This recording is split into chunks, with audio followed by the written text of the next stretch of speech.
Pagi ini kita akan melanjutkan materinya tentang teori kompleksitas.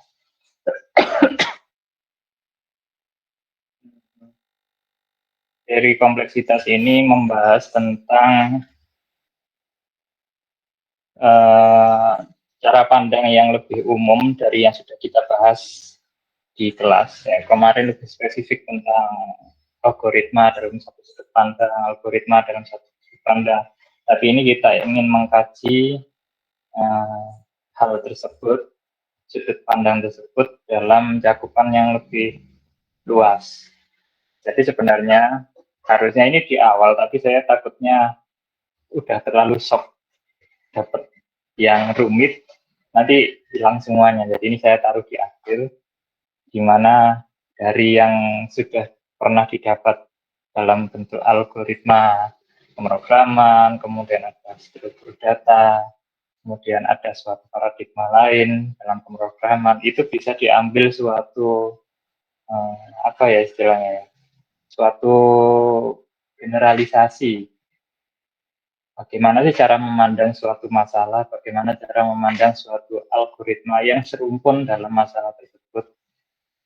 Nah, sekarang mengeneralisasi lagi dalam lingkup sudut pandang yang lebih luas. Ini adalah sebenarnya cara pandang computer science secara teoritik. Jadi membahas tentang kompleksitas masalah dan algoritmanya saja secara teori, tanpa perlu implementasi.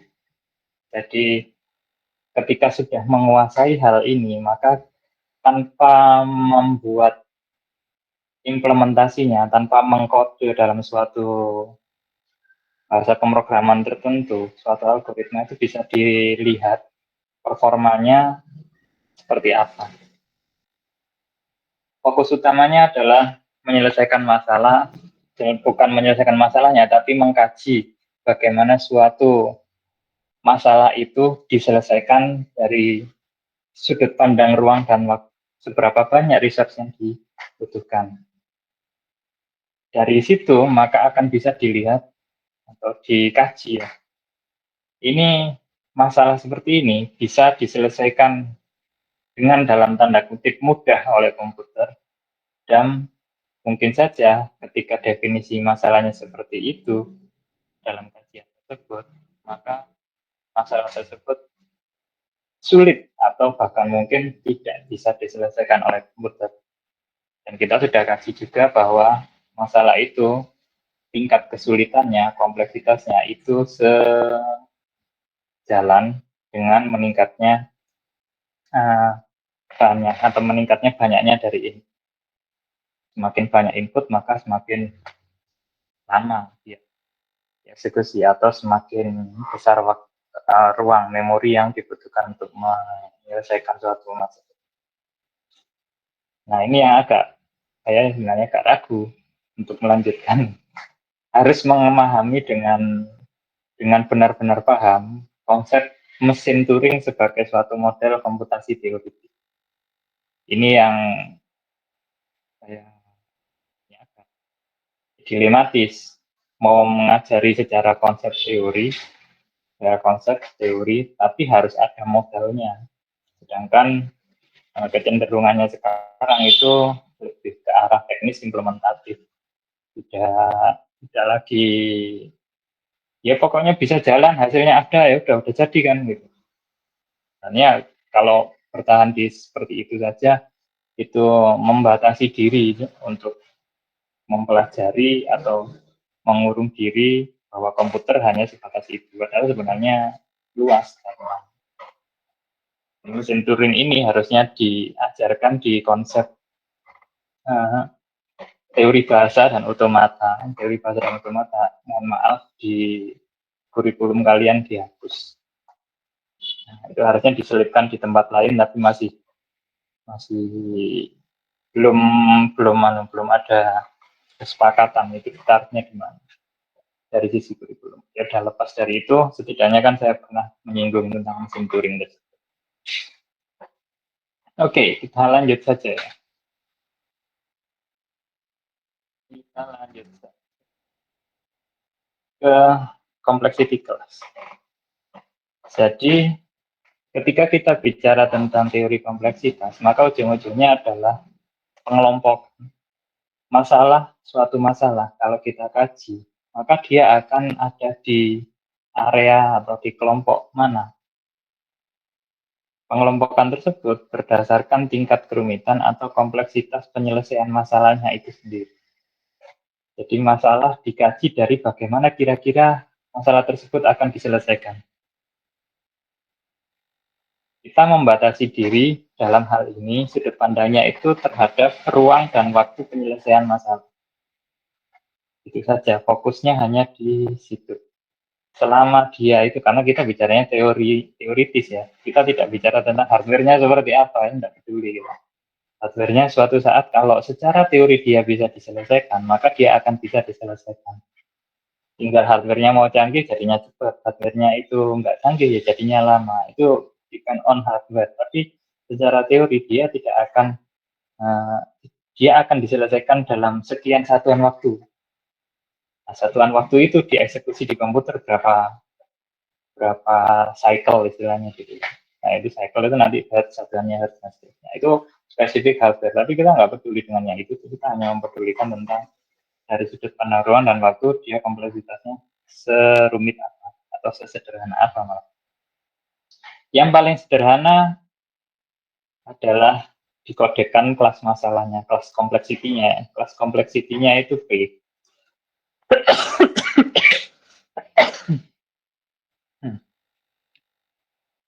P adalah suatu kelas masalah yang dapat diselesaikan dalam satuan waktu polinomial. Polinomial atau yang di bawahnya ya, mungkin konstan, mungkin linear, mungkin logaritmik atau polinomial. Itu dianggap nggak rumit gitu. Masalah yang seperti itu adalah masalah yang sederhana, bisa diselesaikan dengan cepat, datanya masih polinomial. Naik sedikit namanya NP, kita bicaranya mungkin kita pisahkan jadi P dan NP. NP itu masalah yang solusinya tidak dapat. Kalau yang tadi itu ini agak agak rumit ya. Kalau P itu solusinya dapat didapatkan atau masalah itu dapat diselesaikan dengan lengkap dalam satuan waktu polinomial, kita pasti dapat solusinya. Kalau NP itu kita nggak tahu gimana caranya dapat solusi, tapi ketika dapat solusi, memeriksanya itu bisa diperiksa apakah benar atau tidak secara polinomial. Kalau yang P itu solusinya didapatkan secara polinomial, tapi kalau yang NP solusinya yang diperiksa secara polinomial. Nah, dapetin solusinya gimana? Nggak tahu. Itu bisa faktorial mungkin. Yang penting ketika dapat solusi atau potensial solusi, kalau kita bahas seperti minggu lalu, maka itu bisa kita periksa, verifikasi prosesnya ya. Apakah solusi atau potensial solusi tersebut itu bisa diperiksa dalam waktu polinomial. Oke. Selain itu ada yang namanya CoNP. CoNP itu complement of NP. Nah, ada sudut pandang lain. Karena kalau kita bicara masalah, lama-lama tambah rumit. Kalau tadi itu NP memeriksa apakah solusinya itu diterima atau tidak. Dia bisa diterima atau dia merupakan solusi, itu NP. Di mana solusinya itu diperiksa secara polinomial. CoNP mungkin memeriksanya yang diterima itu nggak bisa diperiksa secara polinomial. Tapi ketika kita memeriksa mana yang tidak diterima, itu bisa diperiksa secara polinomial. Jadi kalau misalnya solusi itu dianggap diterima atau tidak, itu bisa dilihat dari dua sudut pandang. Satu, apakah dia itu termasuk atau tidak termasuk. Terus permasalahannya, kalau termasuk, apakah memeriksanya itu polinomial? Kalau iya berarti NP. Kalau dia itu nggak bisa memeriksanya itu, maka kita ambil negasinya atau komplemennya. Apakah sesuatu itu bisa dianggap tidak termasuk? secara polinomial, maka dia itu bisa dianggap masalahnya juga NP. NP dengan QNP itu sama. Karena saling melengkapi ya NP dan QNP. Nah, meningkat lagi itu ada NP-hard. Kita sederhanakan dulu, nanti mungkin lebih bisa dipahami kalau sudah ada contohnya. NP-hard adalah suatu kelas masalah yang tertinggi atau tersulit dalam koridor kelas complexity atau complexity class NP. Complexity class NP itu masalahnya kompleks banget sehingga disinggung namanya NP-hard, tapi masih NP. NP-hard.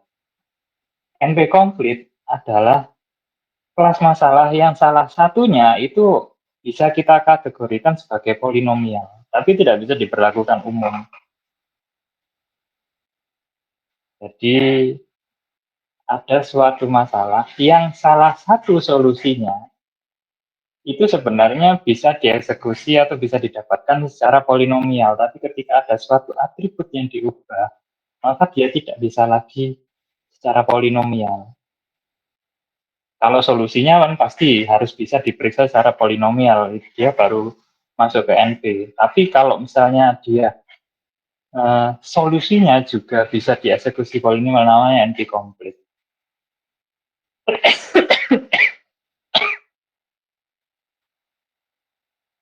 Nah, mungkin lebih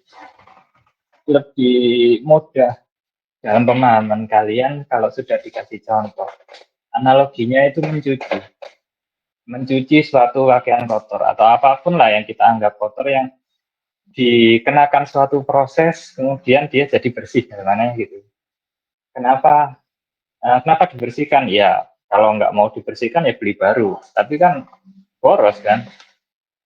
Anggap saja itu bisa dibersihkan dan efisien, kita bicara efisien, masih bisa dipakai lagi, maka itu dibersihkan dulu sehingga kalau sudah dibersihkan berprosesnya namanya mencuci, anggap aja gitu. Maka ada suatu pakaian kotor dikenakan suatu proses nanti jadi bersih. Proses ini disebut dengan mencuci. Nah, mencuci itu algoritmanya kan, mencuci kan suatu proses umum ya, suatu proses umum. Algoritmanya itu harus dipecah lagi. Gimana proses mencuci? Oh, dipisahkan dari yang berwarna dengan yang putih. Oh, kemudian direndam. Oh, kemudian ditaruh di sini dan seterusnya. Itu kan langkah-langkah spesifik yang namanya algoritmik. Nah, itu urusan proses algoritma mencuci lah. Nggak peduli, nggak terlalu peduli. Jika algoritma ini sudah sangat spesifik dan bisa diikuti dengan mudah, namanya rigid. Berarti algoritma mencuci tersebut atau masalah pencucian pakaian tersebut itu disebut dengan complexity class T. Nah, ini algoritma ini namanya kan pencarian solusi. Dan proses ketika solusinya itu sudah dikerjakan, dia akan sampai di titik akhir, pakaiannya sudah selesai dicuci, sehingga perlu suatu proses namanya verifikasi. Sesuai enggak dengan target yang diinginkan ketika kita berangkat. Berangkatnya dari kotor, akhir yang diharapkan itu bersih. Prosesnya meriksa apakah suatu pakaian itu bersih atau tidak, itu namanya verifikasi. Jika dia itu bersih, maka terverifikasi. Tercapai kondisi akhir, status akhir. Maka proses mencucinya benar. Kalau misalnya belum, berarti proses mencucinya salah. Sehingga algoritmanya mungkin ada langkah yang terlewat dan seterusnya. Tapi ya seperti itu, secara rigid yang seperti itu namanya complexity class-nya P. Ada suatu kondisi lain di mana pakaian-pakaian tertentu itu sulit untuk didefinisikan langkah pencuciannya. Mungkin bukan pakaian yang kita anggap yang lebih kompleks prosesnya. Misal mencuci karpet, mencuci gorden, di mana algoritmanya itu tidak sesederhana mencuci kaos, baju, celana, tidak sesederhana itu. Tapi kita bisa memeriksa ini sudah bersih atau belum. Mungkin kalau kita mau ekstrim mencuci mobil, itu juga mencuci. Awalnya anggap aja kotor, akhirnya itu targetnya adalah bersih. Tidak, kita tidak tahu bahwa proses mencucinya itu seperti apa, langkah-langkahnya itu seperti apa, dan mungkin itu sangat panjang cerita.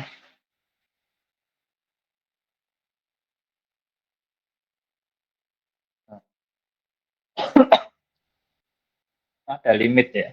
Limitnya berapa?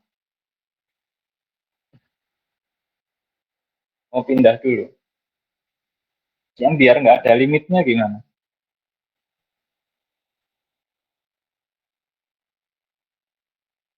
Ada solusi nggak?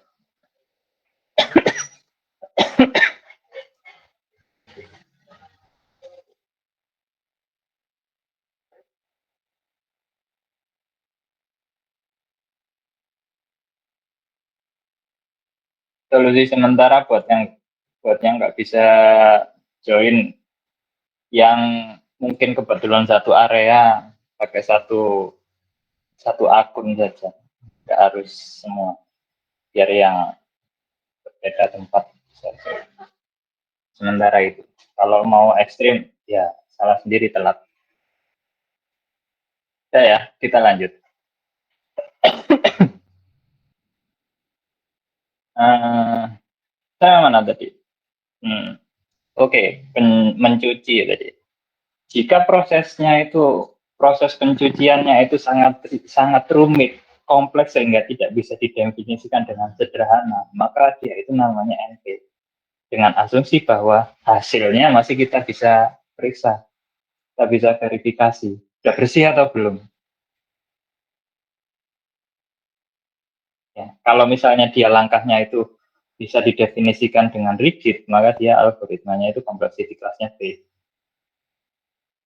Nah, complexity class yang ke NP itu sebaliknya, komplement dari NP. Tetap dia NP dalam artian dia itu algoritmanya agak ribet, agak ribet. Mungkin dalam bayangan kita agak ribet, tapi sebenarnya nggak seribet itu. Tapi lebih ribet tuh. Ya, di atas polinomial, tapi pemeriksaannya itu polinomial kebalikan dari yang NP biasa. Kalau yang ke NP itu memeriksa apakah dia masih kotor atau tidak. Jadi tidak memeriksa sudah bersih atau belum, tapi diperiksa ini masih kotor atau tidak. Itu komplemennya. Kalau dia itu bisa memeriksanya, kalau memeriksa bersih atau enggak mungkin ribet. Tapi masih kotor enggak? Oh masih kotor, ya berarti kan belum bersih tampilannya. Komplement.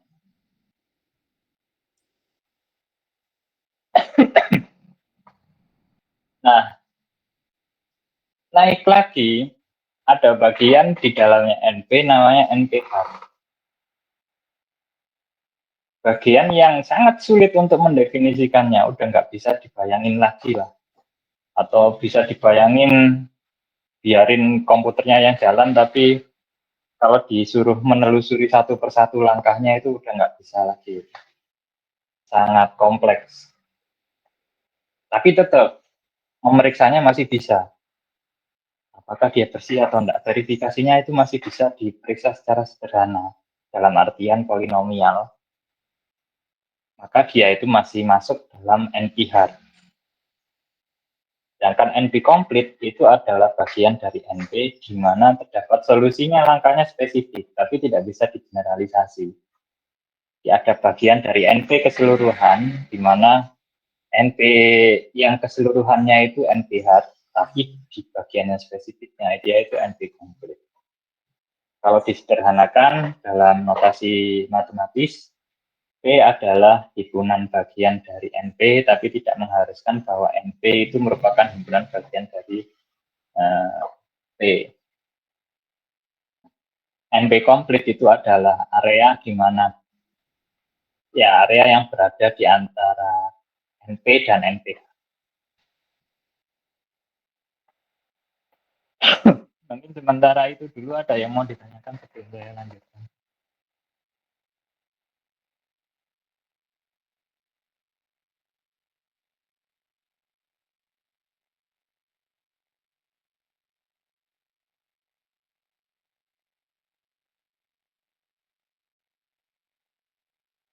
Oke, tidak ada. Kita lanjutkan.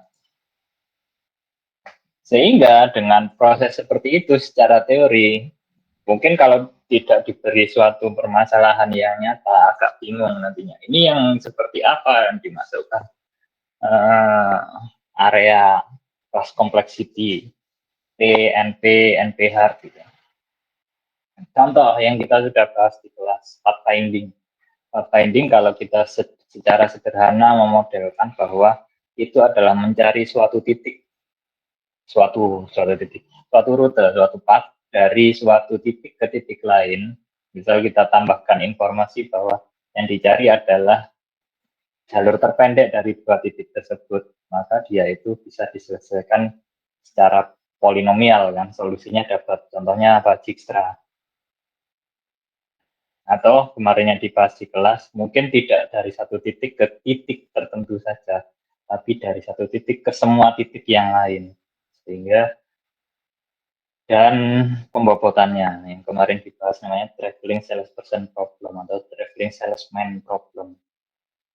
Makanya dari satu titik dia akan menelusuri semua titik yang lain hingga ke titik akhir yang menghubungkan ke titik awal, di mana dia itu syaratnya adalah cost-nya atau ongkosnya, biayanya dalam menelusuri atau rute yang dihasilkan itu minimum. Nah, itu nyari solusinya gitu. Nggak bisa itu secara polinomial pun tidak bisa. Tapi verifikasinya aja kan bisa ngeceknya udah kan dari satu titik A ke titik A kan itu kan konstan ini ya relasi cuma lain namanya sudah selesai konstan lakukan ini jumlahin semuanya udah selesai dapat lah bikin linear pun nggak apa-apa di bawah polinomial.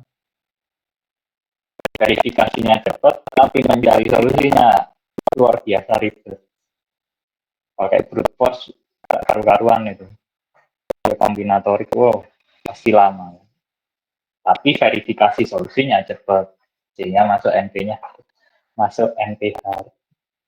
Map coloring itu suatu masalah di mana diberikan suatu peta, di mana peta itu ada suatu areanya banyak, kemudian ketika area itu bertetangga, berbatasan langsung, maka area tersebut harus diberi warna yang berbeda antara satu area dengan area yang lain. Kalau bertetangga warnanya sama, nanti nggak bisa dibedakan bahwa ini adalah area yang berbeda dengan area itu.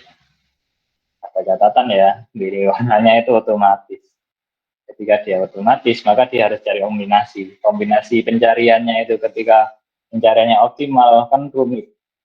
Mencari kombinasinya itu ribet. Tapi memeriksanya gampang. Loh ini kok tetanggaan masih sama, lah udah nggak valid. Kan cepat ya memeriksanya. Mencari solusinya rumit, tapi memeriksa solusinya cepat. Sehingga namanya NP. Ada lagi yang knapsack problem. Knapsack problem itu ada suatu masalah, contohnya apa ya? Ya contohnya kalian mau bepergian, punya satu koper, kopernya ya segitu. Tinggal pertanyaannya, mau diisi apa saja sehingga muat di koper tersebut. Kalau diisi ini cukup, tapi yang ini nggak masuk. Kalau diberi yang ini, ininya yang nggak masuk. Itu knapsack problem. Mencari semaksimal mungkin area yang ada itu dimaksimalkan dan yang di bawah itu yang paling menghasilkan apa ya return atau value terbesar, memaksimalkan value tanpa dan meminimalkan apa yang ditinggalkan. Itu macam-macam, apakah dari bebannya, bobotnya, ataukah dari nilainya yang di macam-macam. Tapi intinya seperti itu. Contohnya memotong besi kemarin juga knapsack problem. Itu juga NP, mencari kombinasinya ribet. Tapi menentukan, memverifikasinya itu kan gampang sederhana. Apakah dia masuk apa enggak, melanggar apa enggak. Scheduling juga masuk di situ, tergolong itu. Tergantung constraint-nya, malah kalau misalnya constraint-nya itu benar-benar spesifik, itu bisa dimasukkan P. Nah, kelas kompleksitinya P. Polinomial udah dapat. Kalau schedulingnya dia constraint-nya itu pendefinisiannya benar, itu bisa dengan cepat ya, dan dengan mudah cepat. Nih contohnya kalau satu prodi gimana, tapi kalau misalnya dia itu constraint-nya ditambahin satu departemen, udah mulai ada tambahan constraint. Kalau misalnya dia satu fakultas, dia satu universitas, masya Allah, lumayan. Ya masih bisa diselesaikan. Meriksanya juga cepat, tinggal diperiksa semuanya apakah dia itu ada yang bentrok atau enggak. Meriksanya kan linear gitu, enggak linear ya, polinomial lah, polinomial. Oke, itu dari sisi masalah yang bisa diselesaikan secara algoritma. Nah, kita harus juga melihat atau terpikir pula bahwa ada masalah-masalah yang tidak bisa diselesaikan secara algoritmik. Kita sebut masalah ini adalah masalah dunia nyata yang di luar lingkup pembahasan kita. Sebenarnya di sini adalah batasan di mana saya memberi suatu garis. Ada area yang bisa diselesaikan secara algoritmik, ada yang area di mana dia itu kita sebut sebagai algoritmik, tapi ya non komputasional visible, misalnya non interactable. Ini namanya real world problems. Contohnya apa? Face and voice recognition. Face recognition, voice recognition. Kebayang untuk algoritmanya untuk menentukan bahwa ini adalah wajah. Itu satu dulu. Yang kedua, ini wajah siapa? Suara. Ini suara. Ini bukan suara. Dalam artian mungkin suara yang bisa dideteksi atau yang bisa dicerna. Ada yang sifatnya noise background dan seterusnya. Itu kan kalau dikaji secara algoritmik nggak iso. Nggak bisa itu dikaji secara algoritmik. Membuat algoritma bahwa cara mengenalinya itu seperti ini, jika ini maka itu dan seterusnya, itu nggak bisa. Begitu pula dengan proses rekognisinya, menentukan bahwa ini benar wajah dia, itu sudah tidak lagi proses polinomial. Sehingga area-area ini sudah mulai keluar dari yang batasan yang kita bahas sebelumnya. Jadi sebenarnya di sini itu area di mana saya udah mulai ada suatu batasan yang udah mulai melepas kalian ke area yang ya udah kalau mau eksplorasi di luar algoritmik silahkan. Kalau kemarin itu masih areanya masih algoritmik, ada angka-angka, ada graf, ada array yang juga mau kombinasikan gitu. Kalau sudah di luar itu udah mulai ada unsur tangan uncertainty-nya, ada uncertainty, ada ambiguity, itu akan sudah mulai bukan ranah algoritmik lagi. Contoh yang lain, speech to text, text to speech. Gimana? Yang ini jadi teks itu, yang teks ini jadi speech itu, apakah benar atau salah? Mana yang benar, mana yang salah? Kombinasinya udah luar biasa dan itu pastilah bukan polinomial ordernya. Dan juga mesin translation contoh. Bahwa ini artinya itu bisa jadi artinya itu beda, bisa jadi artinya beda tapi benar, artinya sama tapi sebenarnya itu maknanya beda, kombinasinya udah luar biasa dan nggak bisa ditentukan pula bahwa ini benar atau salah, itu nggak sesederhana tadi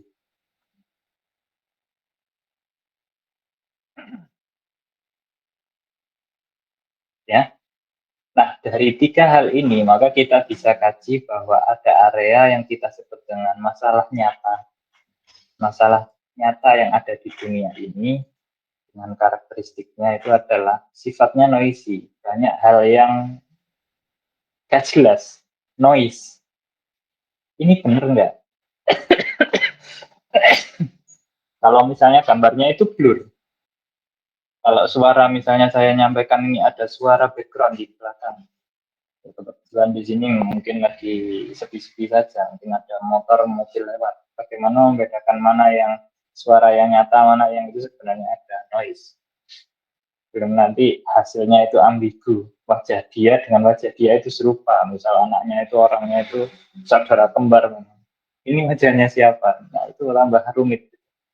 Sesuatu yang nggak jelas itu udah nggak bisa dimodelkan secara algoritmik, sehingga dia tidak bisa dikategorikan. Kalau misalnya dibalikin lagi, nggak bisa dimasukkan ke kelas kompleksiti lagi, nggak ada yang masuk P, nggak ada NP, udah itu di luar, sama sekali nggak masuk masuk ke area yang dia tidak bisa diselesaikan, dimodelkan secara algoritma. Biasanya udah pakai ranah yang lebih tinggi, bisa pakai machine learning, bisa pakai deep learning dan seterusnya. Jadi kalau kasarnya sih mungkin ada ranah algoritmik itu mentok-mentoknya itu pakai data science. Data science itu masih memungkinkan pakai model statistik dan seterusnya. Terus kalau di atasnya dikit, sudah nggak bisa dimodelkan pakai data science, modelnya harus suatu neural network, maka itu udah area di mana itu tapi maknanya, tapi biasanya sekarang itu masalah yang banyak dikaji itu yang seperti itu. Trennya itu di area gitu. Kalau yang di area masih yang sifatnya algoritmik itu istilahnya mereduce mereduce complexity. Ya, misalnya kompleksitinya itu kemarin eh, faktorial, mungkin diturunin ke, kalau misalnya bisa dimodelkan ke polinomial sampai di suatu titik tertentu, itu yang kajian-kajian di ranah computer science, theoretical computer science. Gak banyak implementatif, tapi banyak membaca, banyak itu. Cara karakteristik lain dari real world problems ini yaitu ketika memeriksa solusi membutuhkan suatu prosedur tambahan. Dalam hal ini melibatkan manusia. Kalau yang tadi kan definisi masalahnya itu nyata. Contoh yang sederhana bahwa ini bersih. Ya sudah, itu yang disebut bersih. Atau misalnya knapsack problem, ini muat, yang ini tidak muat. Ya sudah, selesai seperti itu. Tapi kalau misalnya dia itu face recognition, ini wajahnya siapa ya? Wajahnya Dimas nih ya. Ini wajahnya Dimas. Duh, kok tahu kalau itu wajahnya Dimas? Lah kalau misalnya Dimas nengok ke samping, nah itu masih ada proses melibatkan manusia. Jadi di situ biasanya udah tidak lagi benar tapi benar dan salah, tapi akurasi. Akurasi kecocokan dalam suatu algoritma, apakah dia itu bisa mengenali face recognition-nya itu performanya itu berapa persen akurat. Tidak lagi benar salah. Kalau yang tadi itu benar salah. Nggak bisa menelurkan suatu algoritma menentukan bahwa ini bilangan prima atau bukan. Ya kadang-kadang benar prima, kadang-kadang salah. Enggak boleh. Harus bahwa ini benar prima, ini bukan. Ya itu spesifik. Nah itu baru kita bicaranya yang tadi, yang di ranah algoritmik. Oke, mungkin itu saja dari saya untuk sesi hari ini atau minggu ini. Nggak terlalu banyak, tapi sebenarnya ini konteksnya berat. Ya semoga ngerti lah. Kalau ada yang ditanyakan, kalau tambahan perenungan ini yang tidak pas di sini. Kalau bermain catur itu masuk yang jadi pembahasan atau perenungan. Silahkan kalau ada yang mau ditanyakan.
Tunggu sampai 10.40 kalau nggak ada pertanyaan kita akhir.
Oke, karena tidak ada pertanyaan, mungkin itu dulu sesi kuliah hari ini. Mungkin minggu depan kalau misalnya ingin diskusi lebih lanjut, kalau bertanya lebih lanjut, atau mungkin kalian baca-baca, kemudian ada yang sekarang masih belum kebayang, kemudian habis baca-baca, kemudian ada bayangan tambahan, silakan konfirmasi pertanyaannya minggu depan. Untuk yang tugas, saya tadi lihat yang di Excel atau yang di spreadsheet-nya itu masih ada yang kosong, tolong segera dilengkapi. Meskipun tugas pengumpulannya masih panjang, tapi ya jangan terlalu mepet nantinya. Hasilnya juga mepet-mepet, terlalu baik. Saran saya itu. Kalau kemarin ada pertanyaan, itu algoritma yang unik itu maksudnya apa? Jadi dari 3 itu nggak boleh ada yang sama semua. Dalam artian tiga-tiganya itu misalnya yang algoritma pertama sama dengan kelompok 1, algoritma kedua sama dengan kelompok 2, algoritma ketiga sama dengan kelompok 3, itu nggak boleh. Jadi algoritma pertama boleh sama dengan kelompok 1, algoritma kedua boleh sama dengan kelompok 2, algoritma ketiga itu nggak boleh sama dengan siapapun. Itu boleh. Banyak algoritma di sana, tinggal kalian mau eksplorasi ya. Udah, itu aja ya. Karena ada yang kemarin izin mau badminton biar nggak panjang-panjang, mengganggu sesi badmintonnya ya wis lah. Salam alam ya. Ya, udah wis. Sambil badminton mungkin ikut join kelas ini juga nggak apa. Oke ya, saya akhiri. Terima kasih. Assalamualaikum warahmatullahi wabarakatuh. Waalaikumsalam. Terima kasih, Pak. Ya, sama-sama. Terima kasih, Pak. Terima kasih, Pak.